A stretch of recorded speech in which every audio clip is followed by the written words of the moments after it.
Bonjour à tous, nous sommes le jeudi 16 octobre et pour commencer le journal du jour, nous allons nous attaquer à un gros dossier. Est-ce que Donald Trump pourrait mettre en danger la Coupe du Monde 2026? Je dis pas ça par hasard, c'est parce qu'aujourd'hui il y a une énorme polémique autour des villes hôtes. On parlera d'une autre compétition internationale, à savoir le Mondial U20 où l'équipe de France s'est fait éliminer. Nous évoquerons la situation d'Olivier Giroud qui justement lui est de plus en plus lié au Mondial. Et puis on terminera le journal avec deux sujets FC Barcelone, Robert Lewandowski et Frankie de Jong, deux dossiers très différents mais qui sont dans l'actualité.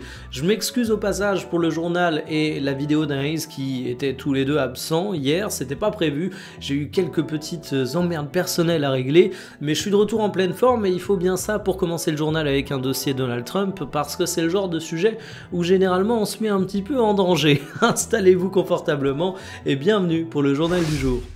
Pas de mondial pour les villes de gauche, allez hop, privé de football, c'est grosso modo la situation dans laquelle Donald Trump est en train de mettre les États-Unis. Il a envie de retirer les matchs pour les villes de gauche, par exemple Seattle et Boston, et les raisons officielles, ce sont des raisons de sécurité. Alors évidemment, les raisons de sécurité, c'est un prétexte pour Donald Trump. Il y a des manifestations dans ces villes qui ne plaisent pas vraiment au président des États-Unis, mais toutes les semaines, il y a des grands événements sportifs qui se déroulent à Seattle, à Boston. C'est loin d'être des villes qui connaissent des émeutes et d'ailleurs du côté de Seattle les chiffres de la criminalité sont pas du tout en explosion, très loin de là.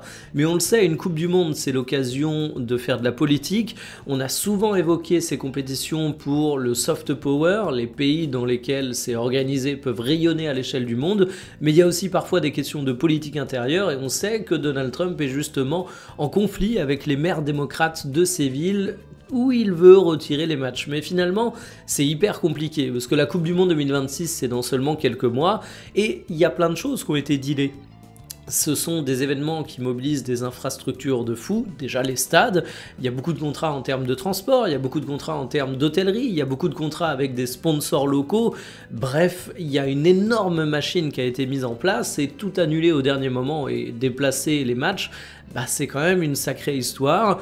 Infantino ne va évidemment pas se mouiller sur la question politique, lui c'est le président de la FIFA, il n'a pas envie de se mettre à dos Donald Trump, mais il va falloir voir le jeu d'équilibrisme dans lequel il va se retrouver, parce que ça pourrait créer un bordel monumental sur ce mondial, et finalement on peut même se demander si Donald Trump met pas indirectement un petit peu en danger l'événement.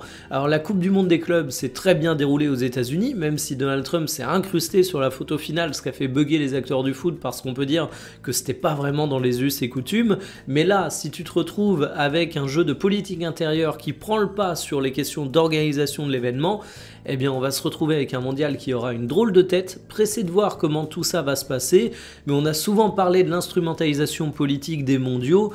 Pour certains pays, bah pour les États-Unis on est carrément là-dedans et il faut le dire également. Décidément en France on n'aime pas les tirs au but, nos U20 se font éliminer de la demi-finale du mondial par le Maroc, 1 au tableau d'affichage, on a perdu à la loterie comme dirait Didier Deschamps, mais évidemment si vous voulez mon avis, les tirs au but c'est tout sauf une loterie, voici les compos qui étaient alignés et on a un contre son camp pour Olmeta, mais au final le but il vient d'un penalty qui a été accordé au Maroc, qui fait poteau, qui rebondit sur le gardien, qui rentre dans le but, c'est la faute à pas de chance. Suite à ça, le Maroc qui avait débuté le match de façon plutôt équilibrée face à l'équipe de France va avoir un temps fort, mais les Bleuets vont avoir un tout autre visage au retour des vestiaires. La seconde mi-temps, elle est marquée par quelques changements, c'est là également où on obtient nos statistiques les plus flatteuses. On a Madi qui remplace Borgne de façon très bonne, on a Dabo qui remplace Silla et qui a sûrement été le Français le plus en vue, c'est un Nantais d'ailleurs, dans la construction du jeu il a été très utile et c'est pas pour rien qu'il délivre une passe décisive. Sauf que voilà, ça fait alors 1-1, l'équipe de France n'arrive pas à creuser l'écart, tu te retrouves avec un second jaune pour un joueur qui est synonyme d'expulsion et direction les tirs au but. Des tirs au but où le gardien marocain a brillé, où les Français n'ont pas réussi à faire la différence, donc fin d'aventure pour nos Bleus U20. Couverture du journal L'Équipe et grosse interview pour Olivier Giroud qui décidément en ce moment est très présent dans les médias et moi je dois vous avouer qu'il y a un truc qui me gêne un peu. J'ai une immense admiration pour Giroud le joueur, j'apprécie également beaucoup Giroud l'homme de ce qu'on peut entrevoir de ses présences médiatiques, mais alors toujours mettre la question du mondial 2026 sur la table, c'est extrêmement gênant pour Giroud, pour les joueurs qui sont présents et c'est pas de la faute du joueur mais c'est de la faute des journalistes parce que concrètement Giroud il a eu un hommage absolument fabuleux pour sa retraite en équipe de France, il part par la grande porte en étant le meilleur buteur de l'histoire des Bleus, bref, l'histoire était parfaite pour un joueur qui est relativement âgé et qui avait fait le taf en équipe de France. Franchement, il n'y a pas besoin d'ajouter plus à la légende qui est devenue Olivier Giroud.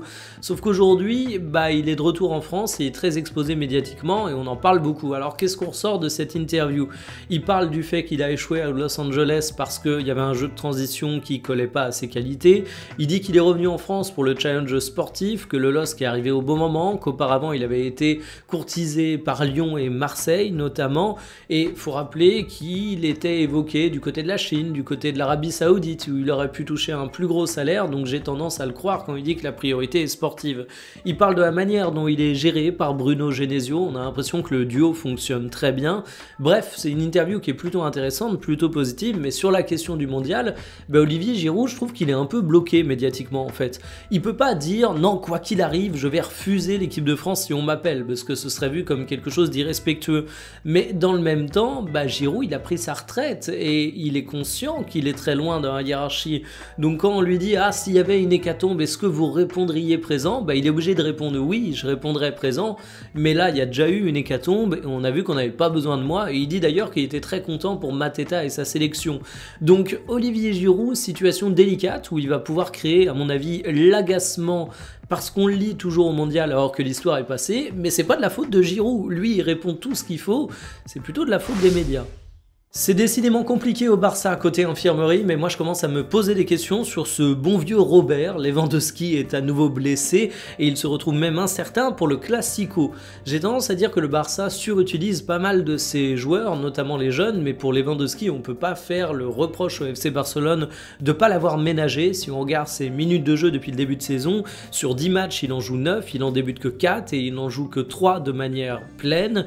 Il a été utilisé avec parcimonie, mais le truc que je commence à me dire, c'est que Lewandowski, il a manqué une dizaine de matchs la saison passée, il a 37 ans, il a plus de 1000 matchs professionnels en compteur si on compte club comme sélection, donc évidemment c'est un joueur qui, même s'il s'entretient physiquement de manière absolument exemplaire, commence à avoir le poids des années qui pèsent sur lui. La question, c'est jusqu'où tu vas continuer avec Lewandowski, jusqu'où son corps va pouvoir le porter au plus haut niveau. On sait qu'il a une fin de contrat en 2026, il y a une année d'option club pour une prolongation. Est-ce que ça va être activé ou pas par le Barça? Pour le moment, on n'a rien d'officiel, on ne sait même pas quelle est la volonté du club, mais quelque chose me dit que ces prochains mois vont être décisifs.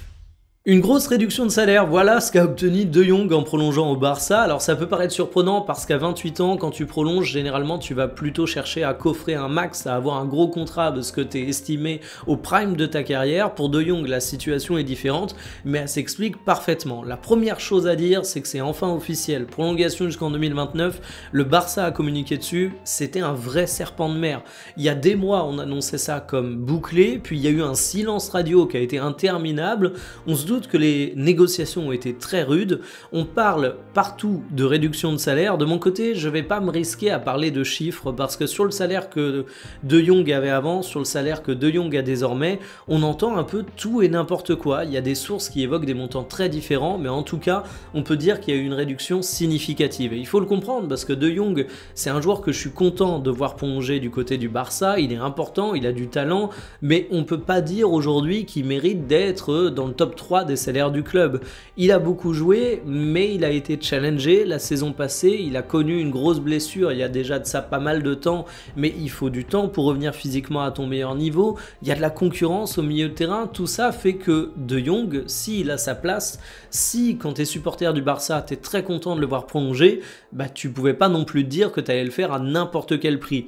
On espère désormais qu'il va revenir à son top, qu'il va s'éloigner un petit peu des pépins physiques qu'il a eu au cours de ces dernières saisons, qu'il va retrouver sa forme et son meilleur football, parce que franchement, tu mets Pedri et tu mets De Jong au milieu de terrain, sur le papier, ça a quand même de la gueule.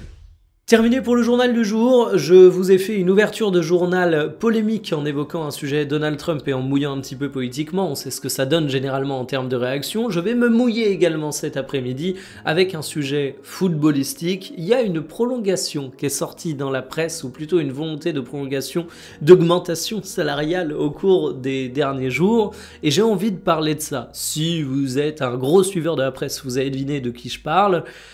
Et puis sinon, vous aurez la surprise aux alentours de 17 h. Cette fois, il y aura une vidéo, c'est promis. À tout à l'heure, salut.